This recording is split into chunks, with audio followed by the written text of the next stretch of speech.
तो हम बात कर रहे हैं आर्यन खान मामले की, समीर वानखेड़े पर लगे आरोपों की, जो एनसीपी के नेता और मुख्य प्रवक्ता और महाविकास अघाड़ी सरकार के मंत्री नवाब मलिक ने लगाए हैं। इसी पर बात करने के लिए मेरे साथ जुड़े हुए हैं बीजेपी के नेता राम कदम, जाने माने पुलिस अफसर और farmer DGP Uttar Pradesh doctor Vikram Singh, मेरे साथ जुड़े हुए हैं डॉक्टर समीर बलवई जो थोड़ी देर में मेरे साथ जुड़ेंगे, तहसीन पूनावाला जी जुड़े हुए हैं और प्रियदर्शनी सिंह जुड़ी हुई हैं। लेकिन सबसे पहले गुरवीन सिंह इंदौर से मेरे एक दर्शक जुड़ गए हैं। गुरवीन, मैं आपसे जानना चाहता हूं क्या कहेंगे इस केस के बारे में। सत श्री अकाल सर, मैं इंदौर से गुरवीन छाबड़ा बोल रहा हूँ। ड्रग्स ऐसी चीज है जिससे सर पूरा देश जो है वो खोखला होते जा रहा है। देश के जो युवा हैं वो ड्रग्स में जा रहे हैं, जिसके कारण देश की जो जड़ है वो देश की युवा की जो जड़ है वो पूरी उखड़ते जा रही है। देश के जो युवा हैं जो सेलिब्रिटीज को इन्फ्लुएंसर मांगते हैं, अपने आप का मतलब यूथ आइकन मानते हैं, उनको देखकर जो देश के युवा है वो भी ड्रग्स की तरफ जा रहे हैं। इनको रोकने के लिए जो समीर वानखेड़े जी ने जो कार्रवाई की है वो बहुत अच्छी है और उनको रोकने आपको लगता है समीर वानखेड़े की कार्रवाई अच्छी है? और एक बड़ा सेक्शन देश में ऐसा भी है सोशल मीडिया पर जो लगातार समीर वानखेड़े की तारीफ कर रहा है और एक सेक्शन ऐसा भी है जो लगातार उन पर आरोप लगा रहा है। सीधे डॉक्टर विक्रम सिंह जी के पास चलते हैं। डॉक्टर विक्रम सिंह, बचाव पक्ष के वकील मुकुल रोहतगी ने आज कहा कि भाई गिरफ्तारी तो बनती ही नहीं थी। तहसीन पूनावाला भी कह रहे हैं कि उनके पास से ड्रग्स मिली नहीं, गिरफ्तारी तो बनती नहीं थी। क्या एनसीबी ने गलत गिरफ्तार किया आर्यन खान को? आपका एक्सपर्ट कमेंट क्या है इस मामले में? मौलिक बात, बचाव पक्ष के वकील तो यही कहेंगे, सफेद को काला, काला को सफेद, अर्ध सत्य, फेक न्यूज, डीप फेक, और वो कहेंगे ही क्योंकि वही तो बचाव का पक्ष ही होगा। देखिए, क्या आर्यन खान ने कोई इकबालिया बयान दिया था हस्ताक्षर करके वीबी सिंह के सामने, हाँ या ना? दूसरी चीज, अगर इसकी बात में इतना तार्किक बल है, अब तक किसी न्यायालय से उनको कोई राहत मिली? नहीं मिली।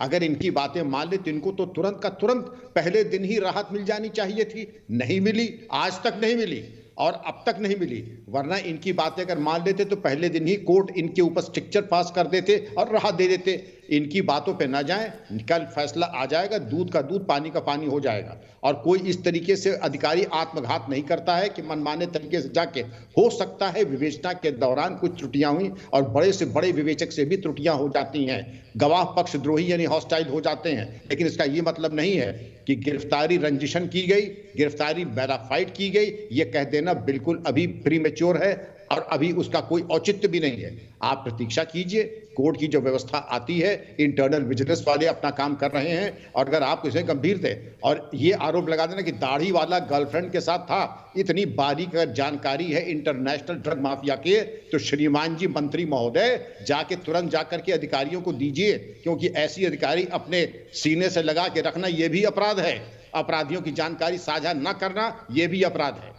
ठीक है, मैं ये सवाल का जवाब डॉक्टर समीर दलवई से जरूर लूंगा, लेकिन तहसीन पूनावाला, मैं आपसे जानना चाहता हूं। डॉक्टर विक्रम सिंह ने बताया कि अगर भाई इतना साफ सुथरा थे आर्यन खान, तो अभी तक कोर्ट ने जमानत क्यों नहीं दे दी? 23 दिन से क्यों जेल में है वो? ऐसे मामले में तो तुरंत जमानत मिल जानी चाहिए। मतलब कोर्ट को जिन चीजों की जानकारी नहीं है कानूनी तौर पर, वो तहसीन को है कि गिरफ्तारी गलत है। नहीं, मुकुल रोहतगी भी वही कह रहे हैं और यही तो यहाँ पर मैं कोर्ट की इज्जत करते हुए कह रहा हूँ, माननीय कोर्ट गलत थे स्पेशल कोर्ट बेल नहीं देने में। दो चीज, विक्रम सिंह जी के पास एक ही आर्गुमेंट था जो मैंने शुरुआत में किया जब विक्रम सिंह जी नहीं थे, आर्यन खान का कन्फेशन।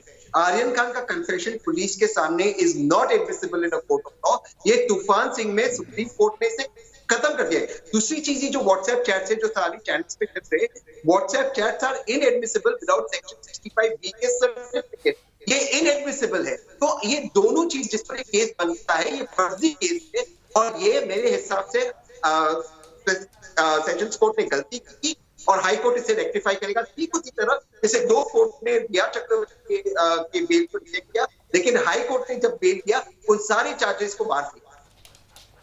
ठीक है, मैं विक्रम सिंह जी जवाब देना चाहते हैं। डॉक्टर साहब बताइए, तहसीन की बात से आप एग्री करते हैं? उनका कहना है कि ये तो एडमिसिबल ही नहीं है, जो इकबालिया बयान है वो। तहसीन साहब बहुत विद्वान प्रवक्ता है, लेकिन ये त्रुटि यहां कर गए कि ये इकबालिया बयान पुलिस के सामने नहीं था। मेरे सामने दिया हुआ इकबालिया बयान अमान्य है, लेकिन एनसीबी के सामने दिया हुआ इकबालिया बयान मान्य है। तहसीन साहब, सॉरी, तूफान सिंह पढ़िए आप, तूफान सिंह इसको एनपीटीएस प्लीज पढ़िए 2006। अरे साहब, एनसीबी अधिकारी के सामने इकबालिया बयान देना मान्य है। नो NCB सर, ऑफिसर तूफान पुलिस सिंह ऑफिसर नहीं पढ़िए, होते हैं, आप गलत उनके हैं। सामने दिया हुआ Sir, condition I admissible request होता you. है, पुलिस ऑफिसर Sir, के you're a सामने नहीं police- होता है। Sir, कृपया sir, इतना you're a अंतर police समझे, officer. जिनको आप police Sir, you're a- officer कह रहे हैं वो Sir, पुलिस सुन ऑफिसर लीजिए। नहीं है, NCB Sir, एक अधिकारी सेकंड सुन है। लीजिए। NCB ठीक है। अधिकारी के सामने दिया अब सुन लीजिए। कॉन्स्टिट्यूशन एडमिसिबल होता है। ठीक है सर, सुन लीजिए जवाब। ये बात, यही दलील तूफान सिंह में रखी गई थी, और तूफान सिंह में माननीय सुप्रीम कोर्ट, उसके बाद शिवाजी उर्स में भी सुप्रीम कोर्ट ने कहा है कि NCB officers act like police officer, hence it is not admissible. ये सुप्रीम कोर्ट का जजमेंट आ चुका है। तूफान सिंह, उसके बाद शिवाजी उर्स, और परसों ही किसी को Madhya Pradesh high court bell देते समय तूफान सिंह को ही कोर्ट किया था। Toofan Singh is the NPTS officer. Please sir पढ़ लीजिए, इट्स अ लैंडमार्क जजमेंट। ठीक है, मैं आगे चलता हूं और सीधे डॉक्टर समीर दलवाई के पास चलता हूं। डॉक्टर समीर दलवाई जी, बड़ा सिंपल मामला है। यहां पर आप आर्यन खान के समर्थन में हैं, एनसीपी के मुख्य प्रवक्ता नवाब मलिक साहब, या समीर वानखेड़े के विरोध में? जरा इसको भी एक्सप्लेन कर दीजिए, क्योंकि आरोप वो लगा रहे हैं पिसता जा रहा है आर्यन खान, जेल में उसके दिन बढ़ते ही जा रहे हैं।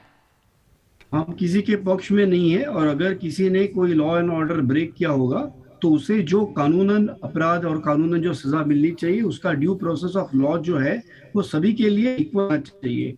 मुद्दा तीन बातें मुझे बोलनी है। आदरणीय डीजीसीपी साहब के हम बहुत आदर करते हैं, लॉ एंड ऑर्डर एनफोर्समेंट की हम आदर करते हैं, मगर ये इतने जो बाइनरी इजीली है ना कि दूध का दूध और पानी का पानी हो जाता, तो हमारे यहाँ पे लोकल कोर्ट, फिर हाई कोर्ट और सुप्रीम कोर्ट नहीं होता।